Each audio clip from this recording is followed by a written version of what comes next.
ሰላም እንዴት ናችሁ? ስሜ ሰኝ ዘሪሁን ይባላል። 3ኛ ዓመት የአካውንቲንግ እና ፋይናንስ ተማሪ ነኝ። በቻሪቲ ክለብ በበጎ አድራጎት ክለብ ደግሞ የኢቨንት ኦርጋናይዘር ሮል አለኝ። ቻሪቲ ክለብ ሰዎችን ለመርዳት የተቋቋመ ክለብ ነው። ሰዎችን በትምህርት ቤት ውስጥም ከትምህርት ቤት ውጪ ያሉ ሰዎችን ለመርዳት የሚሞክር ክለብ ነው። በትምህርት ቤት ውስጥ ለምን ስንል ትምህርት ቤት ውስጥ መክፈል የማይችሉ ተማሪዎች ካሉ እነሱን ለማገዝ፣ በጤናም በምንም የተቸገሩ ተማሪዎች ካሉ እነሱን በገንዘብ በአቅምና በማቴሪያሎች ለማገዝ የሚሞክር ክለብ ነው።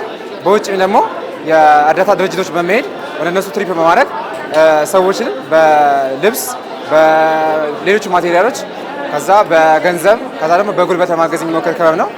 ይህንን ለማድረግ በዋናነት አባላቶችን ይሰበስብና አባላቶች ጋር በመነጋገር ገንዘብ በማሰባሰብ አንድ ላይ በመሆን በውጭ ያሉ ድርጅቶችን በውስጥም ያሉ ተማሪዎችን ለመርዳት የሚሞክር ክለብ ነው። ይህንን ለማድረግ አንደኛው መንገድ ካርኒቫል ኢቨንት ይባላል።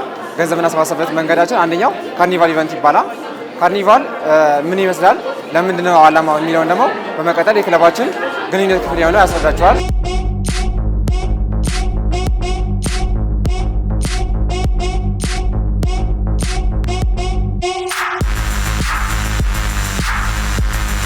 ሰላም ጤና ይስጥልኝ። ፍቅሩ መለስ እባላለሁ። እንግዲህ የአካውንቲንግ ኤንድ ፋይናንስ ተማሪ ነኝ። የቅድስት ማርያም እንግዲህ አሉኝ ብሎ ከሚተማመንባቸው ክለቦች መሀል አንዱ በጎ አድራጎት ክበብ ነው። በዚህ በጎ አድራጎት ክበብ ላይ የህዝብ ግንኙነት ኃላፊ ሆኜ አገለግላለሁ ማለት ነው። ይህ መርሃ ግብር የተዘጋጀው ከግንቦት 10 እስከ ግንቦት 14 ድረስ የቆየ ልዩ የገቢ ማሰባሰቢያ ፕሮግራም ነው። በዚህ ፕሮግራም ላይ እንግዲህ የተለያዩ ቮለንቲር ተማሪዎች አብረውን እየሰሩ እያገለገሉ ይገኛል። ይህ መርሃ ግብር እንግዲህ ተራ መርሃ ግብር አይደለም። በዚህ በተገኘው ገንዘብ ማሰባሰቢያ ፕሮግራምም የተቸገሩ ወገኖቻችን የምናደርስበት ልዩ ፕሮግራማችን ነው።